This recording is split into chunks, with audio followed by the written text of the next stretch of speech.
The Siren, a short story by F. Anstey, adapted for radio. The Siren is played by Kath Newman, the sailor by Philip Balding. The narrator is Sangjan Newton. Long, long ago, a siren lived upon a rocky little island far out in the southern ocean. All she cared about was the admiration and worship of mortal men, and these were hers whenever she wished. She had only to sing, and her exquisite voice would float over the waters until it reached a passing ship. Everyone who heard her voice was instantly seized with a longing to hasten to her isle and throw himself adoringly at her feet.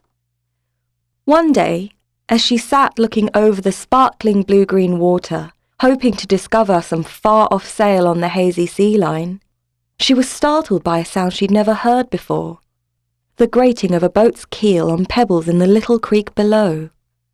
She'd been much too absorbed in watching for distant ships to notice the small boat gliding round the other side of her island.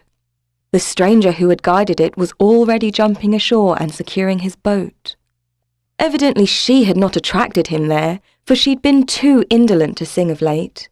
He didn't seem even to have noticed her, or to have landed from any other motive than curiosity. He was young, sunburnt and gallant-looking, with brown hair curling over his forehead.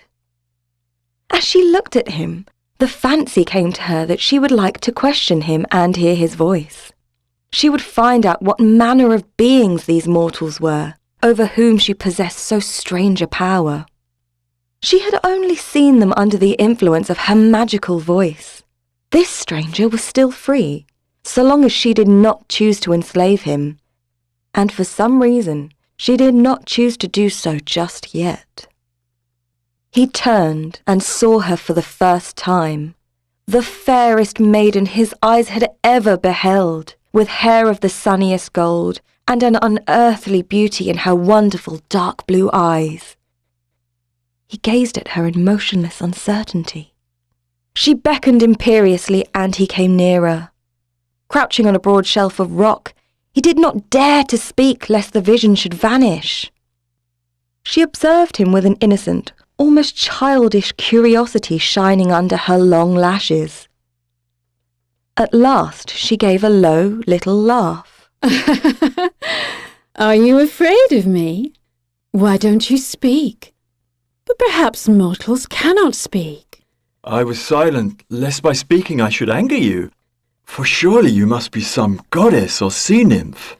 Ah, you can speak. No, I am no goddess or nymph, and you will not anger me, as long as you tell me the many things I want to know. She asked all the questions she could think of about the great world in which men lived, and about himself, for she was very curious, in a charmingly willful and capricious fashion. He answered frankly and simply.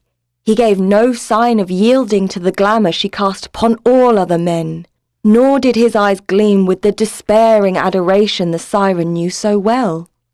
She was quick to perceive this, and it piqued her. She smiled, and her cruel little teeth gleamed between her scarlet lips. Why don't you ask me who I am, and what I'm doing here alone? Do you not care to know? If you will deign to tell me. Then I will tell you. I am a siren. Are you not afraid now? Oh, why should I be afraid? Then you have never heard of me. You don't know why I sit and watch for the great gilded ships you mortals build for yourselves. For your own pleasure, I suppose. I have watched them many a time myself. They are grand as they sweep by with their sharp brazen beaks cleaving the frothing waters and their painted sails curving out firm against the sky.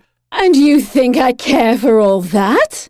Where is the pleasure of looking idly on and admiring? That is for them, not for me. As these galleys of yours pass, I sing, and when the sail is here, they must come to me. Man after man leaps eagerly into the sea and makes for the shore.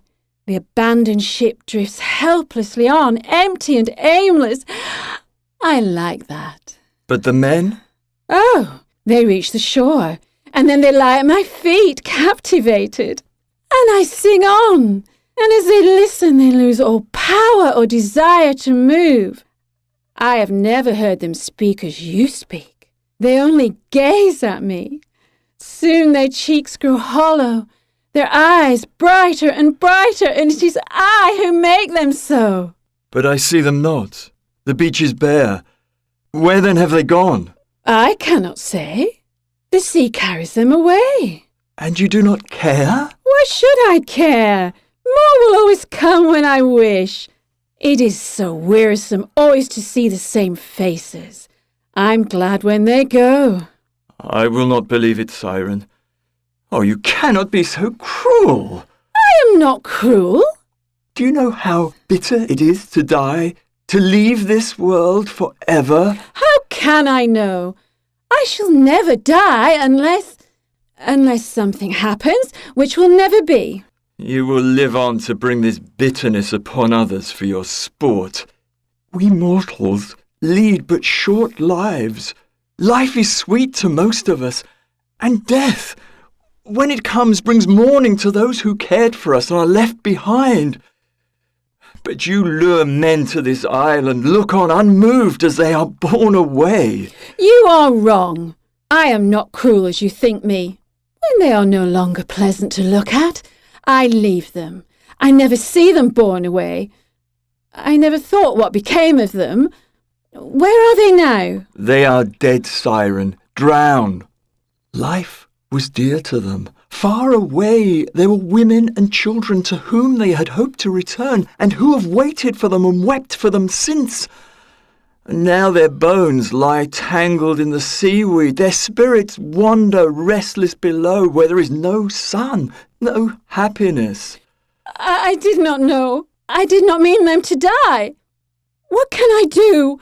I cannot keep back the sea. You can let them sail by unharmed. I cannot. What use is my power to me if I may not exercise it? Why do you tell me of men's sufferings? What are they to me? You fill them with hopeless love and they die in misery, yet you cannot even pity them. Is it love that brings them here? I have always known that if I ever love, then I must die. What is this that's called love? Tell me, so that I may avoid it. You need not fear, Siren. If death is to only come to you through love, you will never die. Still, I want to know. Tell me.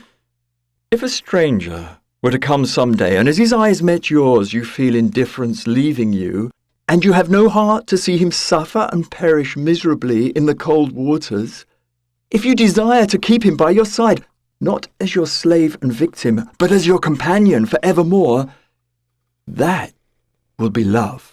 If that is love, I shall indeed never die. But that is not how men love me. No, their love for you must be some strange enslaving passion, since they will submit to death just so they may hear your voice. That is not true love, but a fatal madness. But if mortals feel love for one another, they must die, must they not? The love a man holds for a maiden does not kill, even when it is most hopeless. Where she feels it in return, their lives will flow on together in peace and happiness. And you love a mortal maiden like that? Is she more beautiful than I? My maiden is fair and gracious.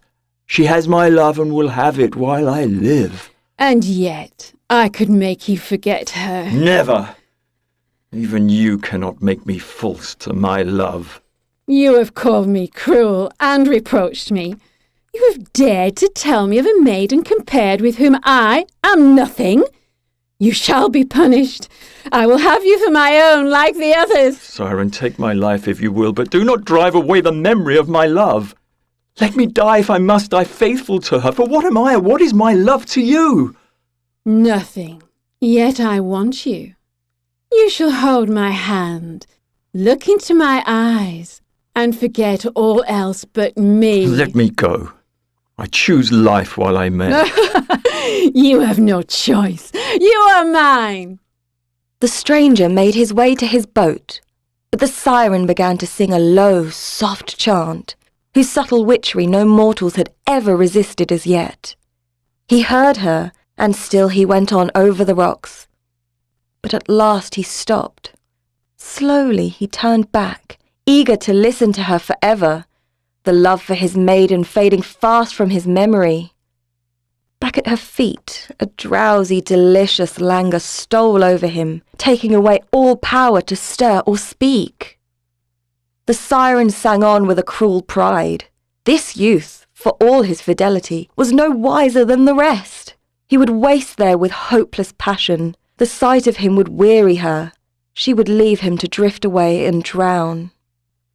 Yet his eyes bore a sad reproach, and she could look at him no longer with indifference. She could not despise him as she had despised all the others.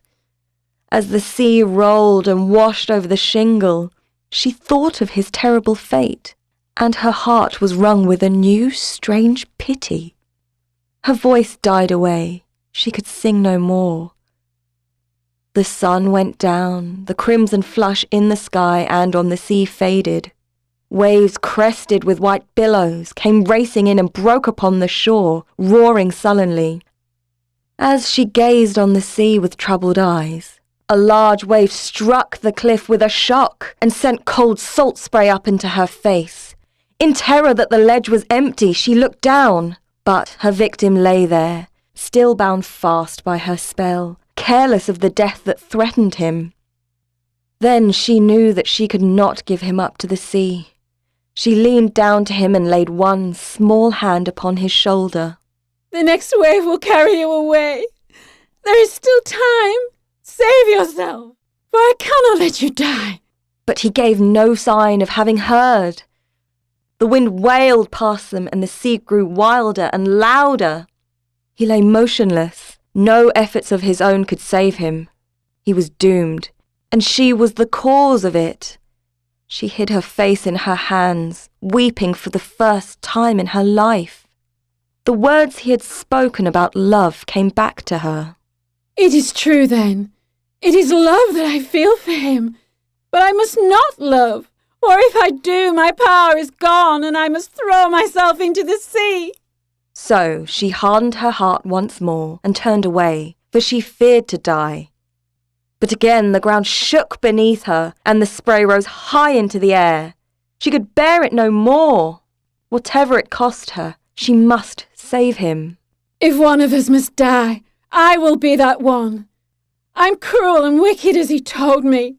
I have done harm enough. She wound her arms round his unconscious body and pulled him gently to the level above. You are safe now. You shall not drown, for I love you. Sail back to your maiden on the mainland, and be happy. Do not hate me for the evil I have wrought, for suffering and death have come to me in my turn. As the sad, tender words fell upon his dulled ears, the lethargy left him. He felt the touch of her hair as it brushed his cheek, and his forehead was warm with the kiss she had pressed there. He opened his eyes to find himself alone, for the fate which the siren had dreaded had come upon her at last. She had loved, and she had paid the penalty for loving. Never more would her wild, sweet voice beguile mortals to their doom.